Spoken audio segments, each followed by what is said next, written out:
ওই 32 number renovate করার একমাত্র উপায় হইতেছে ওটারে বুলডোজার দেয়া ফাটাইয়া মাটির সাথে মিশায়। ওটারে চিরদিনের জন্য জয় বাংলা জুড়ে।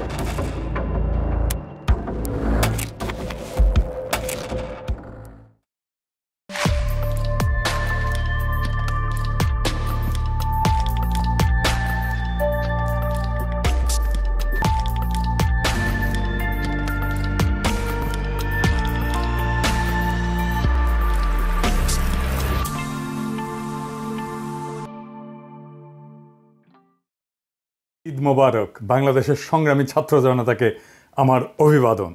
ফ্যাসিবাদের আতুর ঘর ধানমন্ডি 32 নাম্বার মাটির সাথে মিশা দেওয়া হয়েছে বুলডোজার দিয়া। শুধু ধানমন্ডি 32 নাম্বার না, সারা দেশে সিলেটে, খুলনায়, বরিশালে নানা জায়গায় ফ্যাসিস্টদের সহযোগীদের স্থাপনা গুড়ায় দেওয়া হয়েছে। এই সপ্তাহ ধরে চলুক ফ্যাসিবাদের চিহ্ন মুছার পালা। Bangabandhu Sheikh Mujib medical university, school college মাদ্রাসায় শেখ রাসেল বা শেখ কামাল কম্পিউটার ল্যাব, সুলতানা কামাল, শেখ মুজিব, শেখ কামাল, ফজিলাতুন্নেসা মুজিব নামাঙ্কিত যে কোনো স্থাপনা, বঙ্গবন্ধু নামাঙ্কিত স্থাপনা, শেখ হাসিনা বার্ন হাসপাতাল, যেখানে শেখ পরিবারের নাম দেখবেন সেই স্থাপনার নাম ফলক সাইনবোর্ড খুলে ফেলবেন, জয় বাংলা করে দেবেন। আমি এই দিনটার স্বপ্ন দেখতাম। আমি জিটিভির লাইভে বলছিলাম আমার স্বপ্নে দেখা আগামীর বাংলাদেশে ধানমন্ডি 32 নাম্বার নাই। যেমন ধরেন আমার ইমাজিনেশনে আগামীর বাংলাদেশে আওয়ামী লীগ থাকবে না, আওয়ামী লীগ দলই থাকবে না। আগামীর বাংলাদেশে ধানমন্ডি 32 নাম্বার থাকবে না, ওইটা মাটির সাথে মিশে যাবে। আমি কয়েকদিন আগের এপিসোডে বলছিলাম এই ধানমন্ডি 32 নাম্বার গুড়ায় দিতে হবে বুলডোজার দিয়া। শুনেন, 32 নাম্বার শব্দটা একটা অভিশপ্ত শব্দ। 32 নাম্বার বাংলাদেশের ফ্যাসিবাদের আতুর ঘর। ওই 32 নাম্বারের প্রত্যেকটা ইটের গায়ে লেখা আছে মজলুমের হাহাকার, আমার নিখোঁজ হওয়া ভাইয়ের নাম, হাসিনা মুজিবের শাসনে বন্দুকের গুলিতে সেলাই হয়ে যাওয়া হাজার হাজার শহীদের নাম। ওই 32 নাম্বার রেনোভেট করার একমাত্র উপায় হইতেছে ওটারে বুলডোজার দেয়া ফাটাইয়া মাটির সাথে মিশায় দেওয়া, ওটারে চিরদিনের জন্য জয় বাংলা করে দেওয়া। ওই কাজ আমরা করব, একদিন করব, আজ না হোক কাল করব। ওইটা রেনোভেট যে করতে আসবে তারও সানডে মানডে ক্লোজ করে দিব। ইনকিলাব জিন্দাবাদ। 5ই আগস্ট যেইভাবে আসছিল অকস্মাৎ, ঠিক সেইভাবে 6 মাসের মাথায় আর একটা অপ্রত্যাশিত ইতিহাস রচিত হলো। ধানমন্ডি 32 নাম্বার ধুলিস্যাৎ হয়ে গেছে। এইটা সাহেব পার্টি সং হবে, পার্টি সং। ভিডিও দেখান যে কেমনে জয় বাংলা হইতেছে। যদিও এই ভিডিওটা রেকর্ড করার সময় আধা ভাঙা হয়েছিল, আশা করি সকালে একেবারে পরিষ্কার হয়ে গেছে। সত্যি কথা বলতে কি, আমি নিজেও আশা করি নাই ধানমন্ডি 32 নাম্বার আসলেই মাটির সাথে মিশা দেওয়া যাবে, কিন্তু গেছে। এর রাজনৈতিক তাৎপর্য অপরিসীম। এর অর্থ এইটাই, বিপ্লবের আগুন এখনো নেভে নাই।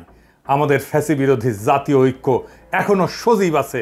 যখন গণরোষে খুনি শেখ হাসিনার বাবার বাড়ি আগুনের লেলিহান শিখায় পুড়তে পুড়তে এবং ভেঙে ভেঙে খান খান হইয়া যাইতেছিল, সেইখানে উচ্চারিত সবচেয়ে জনপ্রিয় স্লোগান ছিল 32 না 36, 36 36, 36 দিয়ে 32 মুছে গেল।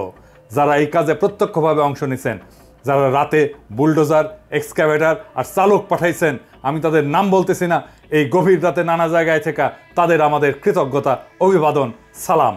এই কাজে কিছু অন্তরে আওয়ামী লীগেররা কষ্ট পাইছেন।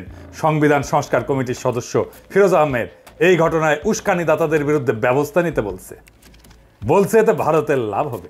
আবার দেখেন রাখাল রাহা, ওই যে কইছিলাম না, রাখাল রাহা সেও কইছে এতে নাকি ভারতের লাভ হবে। আবার দেখেন দিল্লি স্টার কি লিখেছে, সে এডিট করেছে। প্রথমে বলছে মব গেছে ওইখানে, হারামজাদা পরে এডিট করে প্রোটেস্টার লিখছে। হারামজাদা আমরা মব, এরা জিন্দেগিতে ভালো হবে না। এরা 10 জনমের জাউরা ডেইলি স্টার। এরা একই সাথে আওয়ামী লীগ আর ইন্ডিয়ার লেসপেন্সার দালাল। এদেরকে বাংলাদেশের মাটি থেকে এইভাবে উচ্ছেদ না করলে বাংলাদেশের কোনো মুক্তি নাই। আর এই বামেরা, ওনাদের ধারণা ইন্ডিয়ার এজেন্সি করাইছে এইটা, এতে ইন্ডিয়ানরা লাভবান হবে।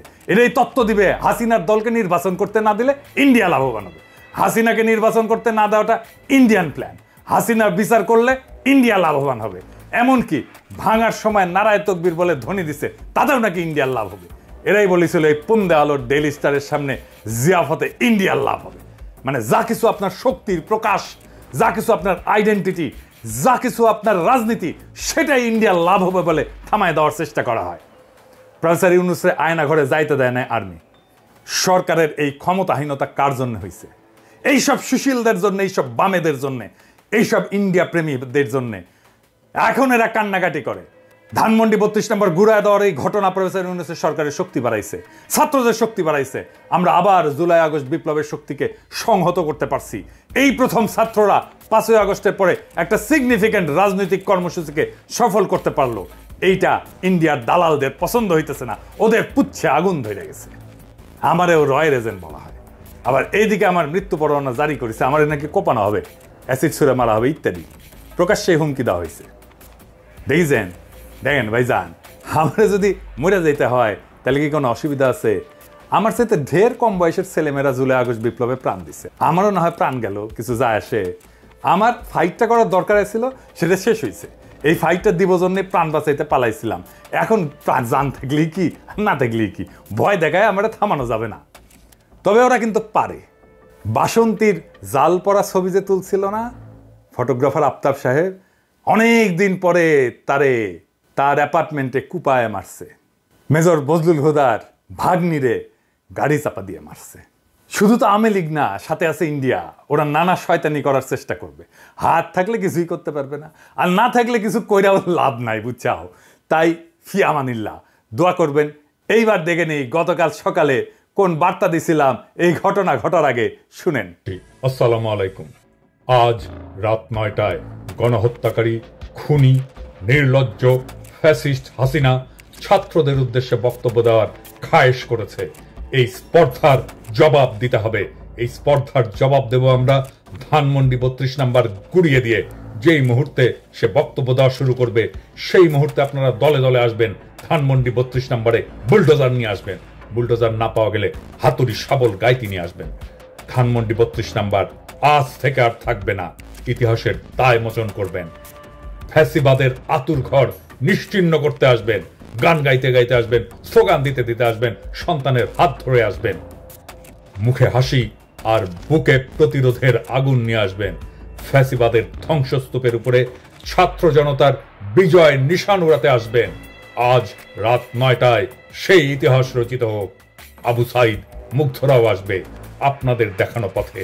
আসেন, অসমাপ্ত কাজ আজ আমরা সম্পাদন করি, ইতিহাসের দায় মোচন করি। ধানমন্ডি 32 নাম্বার থাকবে না। ছাত্র জনতা ঐক্য জিন্দাবাদ, ইনকিলাব জিন্দাবাদ।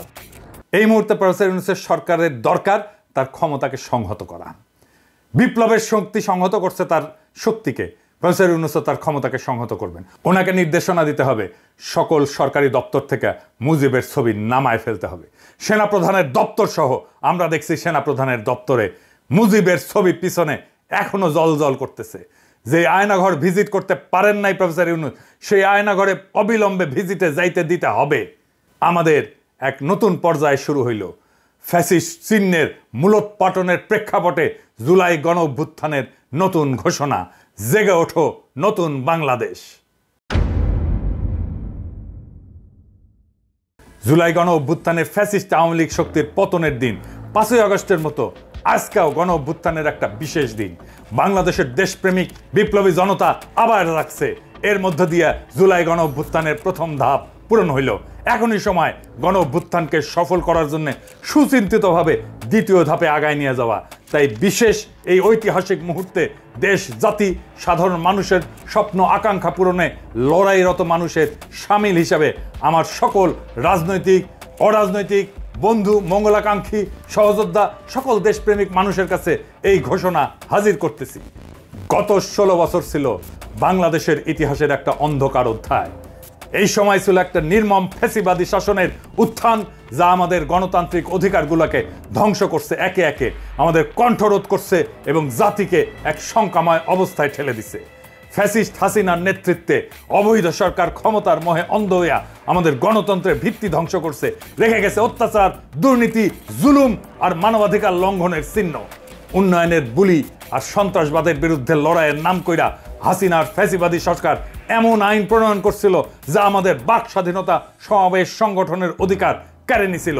বাংলাদেশকে পরিণত করছিল একটা ক্লাসিক ফ্যাসিস্ট রাষ্ট্রের ক্লাসিক উদাহরণে।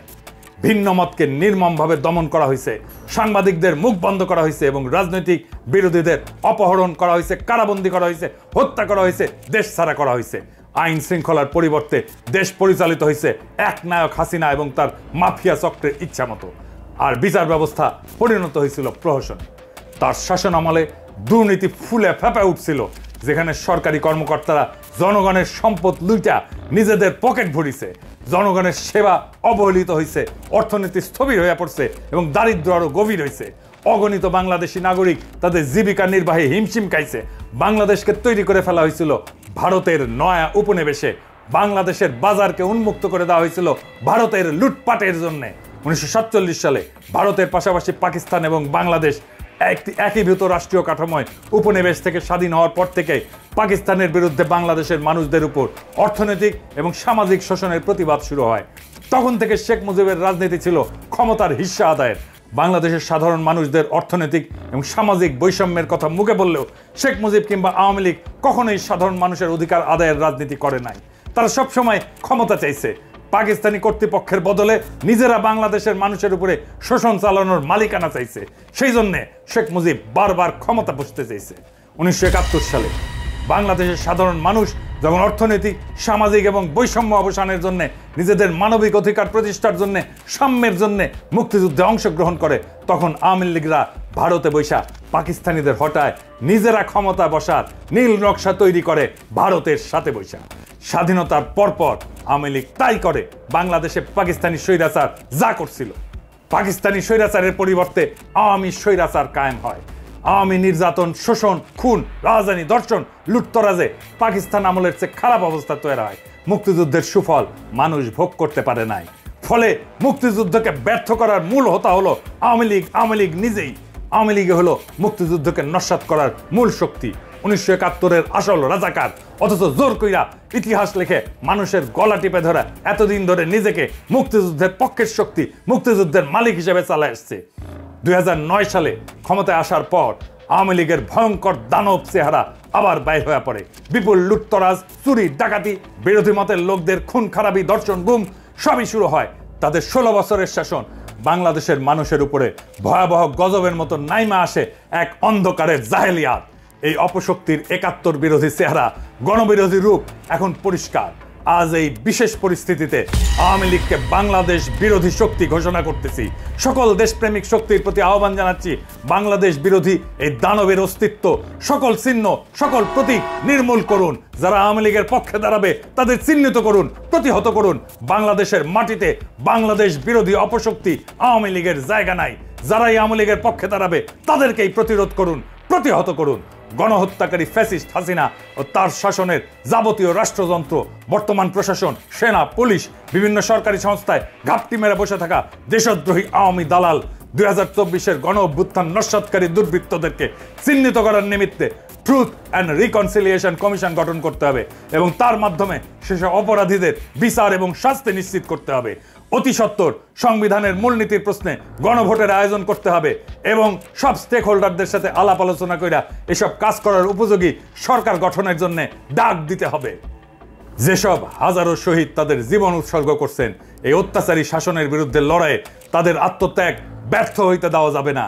এখন আমাদের সুযোগ আসছে একটা নতুন বাংলাদেশ গড়ার, একটা বাংলাদেশ যা হবে স্বাধীন, ন্যায়ভিত্তিক, সমৃদ্ধ। আমাদের গণ অভ্যুত্থানের প্রথম ধাপ সফল হয়েছে। ফ্যাসিস্ট শেখ হাসিনা আর তার সন্ত্রাসী সংগঠন আওয়ামী লীগকে ক্ষমতা থেকে উৎখাত করা হয়েছে।